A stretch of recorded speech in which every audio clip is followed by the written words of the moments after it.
आप जरूर अच्छा काम करो, सबके साथ अच्छा व्यवहार रखो, लेकिन हमारे गुरुदेव का एक ही सूत्र था, अपना स्वास्थ्य और अपनी साधना, दो चीज को बलिदान करके कोई काम मत करना जीवन में।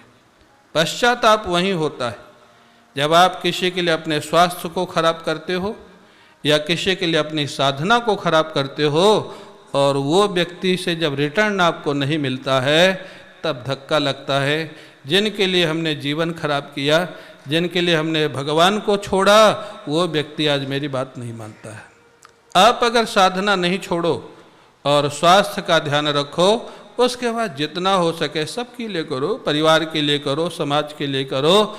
रिटर्न मिलेगा तो भी खुशी होगी और नहीं मिलेगा तो भी खुशी होगी, क्योंकि हमारा लक्ष्य ठीक चल रहा है। ये हमको रामचरितमानस सिखाता है, ये हनुमंत लाल जी का जीवन सिखाता है। हनुमंत लाल जी ने कभी भी राम जी को नहीं छोड़ा किसी काम के लिए। हाँ, उनका जितना भी काम था राम जी के दृष्टिकोण से था।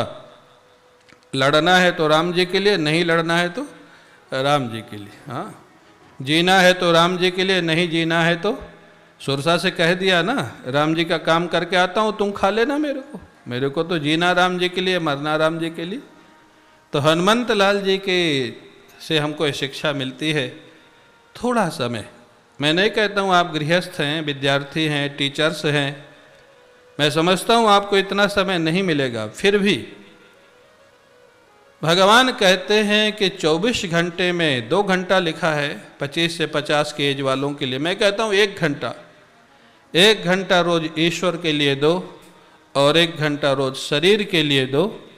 ईश्वर के लिए देना माने मन की शुद्धि, बुद्धि की शुद्धि, और शरीर के देना माने शरीर का स्वास्थ्य, जो आपको साधना में सहयोग करेगा। ये 2 घंटा से समझौता कभी नहीं करोगे तो जीवन में कभी पश्चाताप नहीं करना पड़ेगा, आपका जीवन सफलता की ओर बढ़ेगा। हाँ? ये सीखने की बातें। हनुमंत लाल जी महाराज पहुंच जाते हैं अशोक वाटिका में। अब ये देखिए विलक्षणता, यही दुष्ट की विलक्षणता होती है। नाम क्या है वाटिका का? नाम क्या है? अशोक वाटिका। वहाँ जानकी जी बैठी हैं, वो शोक संतप्त हैं कि अशोक है? शोक संतप्त है। दुष्ट बोलता कुछ है, करता कुछ है, सोचता कुछ है, दुष्ट का लक्षण। संत जो है वही सोचता है, वही बोलता है, वही करता है। मनस्येकम वचस्येकम कर्मण्येकम महात्मनाम मनस्यन्यत वचस्यन्यत कर्मण्यन्यत दुरात्मनाम। मन वाणी कर्म की एकता का नाम है साधुता, सज्जनता, और मन वाणी कर्म की विभिन्नता का नाम है दुर्जनता। तो महाराज नाम क्या है वाटिका का?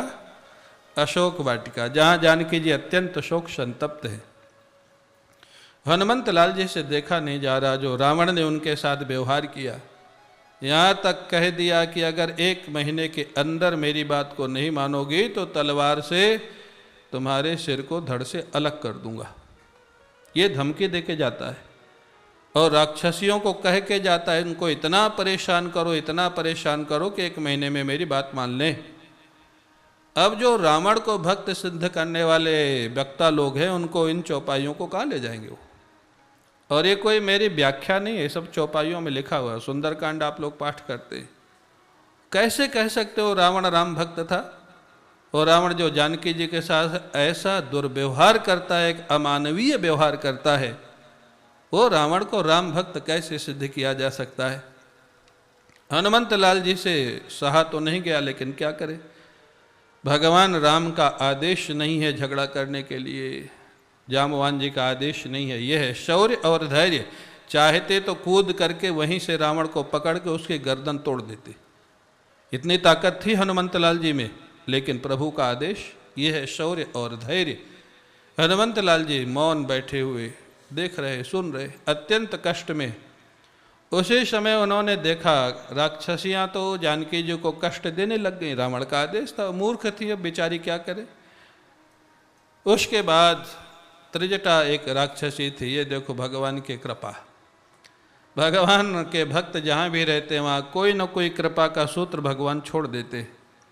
त्रिजटा नाम की एक राक्षसी थी जो राम भक्त थी। भगवान की भक्ति थी, जानकी जी की भक्ति थी। विभीषण से ज़्यादा अच्छी तो त्रिजटा ही निकली। नहीं, विभीषण नहीं गया, त्रिजटा तो गई। त्रिजटा जाती है, राक्षसियों को पहले समझाती है, देखो आज मैंने एक स्वप्न देखा है। क्या स्वप्न देखा है? एक बंदर आया है लंका में। हम हनुमान जी तो वहीं बैठे। हनुमान जी सोचे बंदर आया, इसको भगवान ने स्वप्न में बता दिया। मैं तो छिपा छिपा घूम रहा हूँ छोटा सा रूप बना के। वो बंदर आया है, वो बंदर लंका को जला देगा। अरे लंका को मैं जलाऊंगा कैसे? प्रभु का आदेश नहीं। आग कहाँ से लाऊंगा, घी कहाँ से लाऊंगा, कपड़ा कहाँ से लाऊंगा? ठीक है, प्रभु ने आदेश दिया तो कुछ उनकी योजना होगी। बोले महाराज सपने बानर लंका जारी, जात उधान सेना सब मारी, खर आरूढ़ नगन दस शीशा, मुंडित सिर खंडित भुज बीसा, यही विदिशो दक्षिण दिश जाई, लंका मनो विभीषण पाई। सारी रामायण तो बता दी। रावण मारा जाएगा, विभीषण को राज्य मिलेगा, वो बंदर आया लंका जला देगा, जय जयकार श्री राम की सारे नगर में होगी। और ये सपना मैं कहूँ बिचारी, होई है सत्य गए दिन चारी। मैं बहुत सोच समझ के बता रही हूँ कि ये स्वप्न बहुत जल्दी शीघ्र होगा। क्यों क्यों शीघ्र होगा भाई? स्वप्न विचार भी हमारे सनातन धर्म का एक अंग है। स्वप्न अगर कोई ब्राह्म मुहूर्त में आता है, ब्राह्म मुहूर्त कल बताया गया था, हमारे रिसर्च भी हो रहा है ब्राह्म मुहूर्त के ऊपर, बताया हमारे आदरणीय शिव कुमार जी ने। तो ब्राह्म मुहूर्त में 3 बजे से 6 बजे के बीच अगर कोई स्वप्न आता है और वो स्वप्न भगवान से संबंधित है या संत से संबंधित है, उस स्वप्न को मन की कल्पना कभी मत मानना। उस स्वप्न में आपको जो आदेश मिला, निर्देश मिला, उसको फॉलो करना। और कुछ नहीं मिला, केवल दर्शन हुए तो आनंद मनाना। भगवान की बड़ी कृपा, भगवान का दर्शन हो, संत का दर्शन हो, सिद्धों का दर्शन हो, गुरु का दर्शन हो। क्यों? क्योंकि मन है पांच भौतिक, पंचभूत से बना हुआ मन है। और भगवान और संत जो होते हैं पंचभूतों से परे होते हैं। मन में जो दुनिया के स्वप्न आते हैं वो मन की स्मृति से आते हैं, स्मृति जन्यम, तो स्मृति जन्य होते हैं। लेकिन मन में जो भगवान का स्वप्न आता है या गुरुओं का स्वप्न आता है, वो मन की ताकत के बाहर का काम होता है। वो गुरु लोग स्वयं आकर के कुछ आदेश उपदेश देते हैं, भगवान आकर के कुछ आदेश उपदेश देते हैं। उस स्वप्न को जो साधक है कभी उसको इग्नोर नहीं करना चाहिए। अगर कुछ आदेश उपदेश मिला है, हम लोगों को भी मिलता है, हमारे गुरुदेव का मिलता है, कभी कभी ठाकुर जी का भी दर्शन होता है, तो और वो कई बार तो खाली दर्शन होता है, कई बार कुछ आदेश भी मिलता है और आदेश हम लोग उसको फॉलो करते हैं और बहुत सफल होता है वो। हाँ, तो यहाँ पर त्रिजटा भगवान के भक्त है और उसने स्वप्न में हनुमंत लाल जी को देखा है। भगवान ने स्वप्न दिया है, इसलिए त्रिजटा बड़े विश्वास के साथ कह रही है, यह सपना मैं कहूँ बिचारी, होई है सत्य गए दिन चारी। बहुत जल्दी सत्य होगा, इसीलिए तुम लोग जितना जल्दी हो सके जानकी जी की सेवा कर लो और अपने जीवन को धन्य कर लो। हाँ, ये वो जगदम्बा है, जगत जननी है, जिनके चरणों के दर्शन करने के लिए बड़े बड़े संत महापुरुष पूरा जीवन व्यतीत कर देते हैं। आज तुम लोगों को स्वाभाविक उनका दर्शन हो रहा है। राक्षसियों, अपना जन्म सफल कर लो। हाँ, आप कल्पना करें, बड़े बड़े जो संत हैं, वैष्णव जो संत हैं, भगवान श्री राम के आराधक, जानकी जी के आराधक, पूरा जीवन लगा देते, एक जीवन नहीं अनेक जीवन लगा देते हैं कि 2 मिनट के लिए, 5 मिनट के लिए भगवती का दर्शन हो जाए, जीवन सफल हो जाए, नेत्र सफल हो जाए। आप उन राक्षसियों के भाग्य के विषय में कभी सोचा? वो लंका की राक्षसियां, पता नहीं किस जन्म का उनका सत्कर्म रहा होगा कि जानकी जी का दर्शन ही नहीं, जानकी जी की सेवा का लाभ मिला हुआ है उन राक्षसियों को। लेकिन वो लाभ मिला कब? जब किसी गुरु त्रिजटा ने बताया। जानकी जी सामने हैं, लेकिन वो तो डराने लग गई, धमकाने लग गई। यही है, हो सकता है कभी कभी आपके सामने से भी भगवान किसी रूप में निकल जाते हो, मिल जाते हो। हाँ, ना जाने के वेश में बाबा मिल जावे भगवान रे। हाँ, किसी वेश में भी आ सकते हैं। इसलिए मनुष्यों को कभी किसी का हो सके तो निरादर मत करो। किसी को कुछ दे नहीं सकते हो तो मीठी वाणी तो बोल सकते हो ना, सम्मान तो कर सकते हो ना। हमारे गुरुजी सुनाते थे, एक बार एक सेठ जी व्यापारी थे लेकिन भगवान के बड़े भक्त थे, भगवान की बड़ी साधना करते थे, भगवान की लीलाओं का दर्शन भी होता था। बहुत आग्रह किया, स्वप्न में भगवान उनको दर्शन दिए, प्रभु प्रत्यक्ष दर्शन दीजिए एक बार। बहुत आग्रह किया, बहुत आग्रह किया, बोले अच्छा ठीक है। एक दिन निश्चय कर दिया, बोले उस दिन मैं आऊँगा तुम्हारे यहाँ। अब स्वप्नादेश था, वो बिल्कुल तैयारी महाराज, महल को सजाया हुआ, रास्ते में फूल बिछाए हुए, ठंडी का समय था।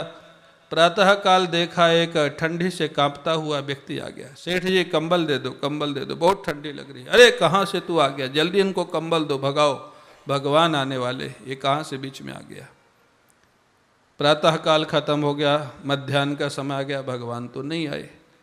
मध्याह्न में एक भूखा आता है, भूखा, सेठ जी बड़ी भूख लगी है, कुछ भोजन दे दो। अरे सेठ जी ने भी कुछ खाया नहीं था, श्रद्धा थी, निष्ठा थी, स्वप्न में भगवान आते थे। ये कहाँ से आ गया, जल्दी जल्दी इसको कुछ खिलाओ, जल्दी खिलाओ, जल्दी भेजो, भगवान आने वाले होंगे मेरे। कुछ रोटी, 2-4 रोटी दे करके भगाया जल्दी। फिर भगवान नहीं आए। शाम को एक बीमार आ गया, सेठ जी बहुत बीमार हूँ, पैसा नहीं है दवा के लिए, कुछ पैसा दे दो। जल्दी उसको, मुनीम को बोला, जाओ इसको डॉक्टर को दिखाओ, इलाज कराओ, जल्दी भगाओ। भगवान नहीं आए, अभी तक नहीं आए भगवान। सेठ जी भी कुछ खाया नहीं, रात्रि हो गई, सो गए। स्वप्न में फिर आए। भगवान भी तो बड़े लीलाधारी हैं, भक्तों के साथ थोड़ा नटखटपना करने में आनंद आता है उनको। स्वप्न में फिर आए। सेठ जी ने कहा, प्रभु आपने कहा था मैं आऊँगा, मैं तो 56 भोग लगा के बैठा था, सारी तैयारी करके बैठा था, आप आए नहीं। भगवान ने कहा, सेठ मैंने कहा था मैं आऊँगा, लेकिन मैं किस रूप में आऊँगा ये मैंने तुमसे नहीं कहा था।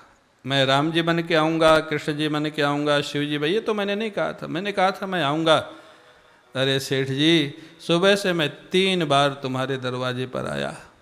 प्रातः काल भिखारी बन के आया, मध्याह्न काल में भूखा बन कर के आया, सायंकाल में बीमार बन कर के आया। 3 बार तुमने मेरे को किसी तरह वहाँ से भगा दिया, मैं क्या करूँ, अब मैं स्वप्न में फिर आ गया। सेठ जी महाराज रोने लग गए, इतना व्याकुल हो गए कि रात्रि में भगवान प्रकट हो गए और सेठ जी को उठा के गले से लगा लिया।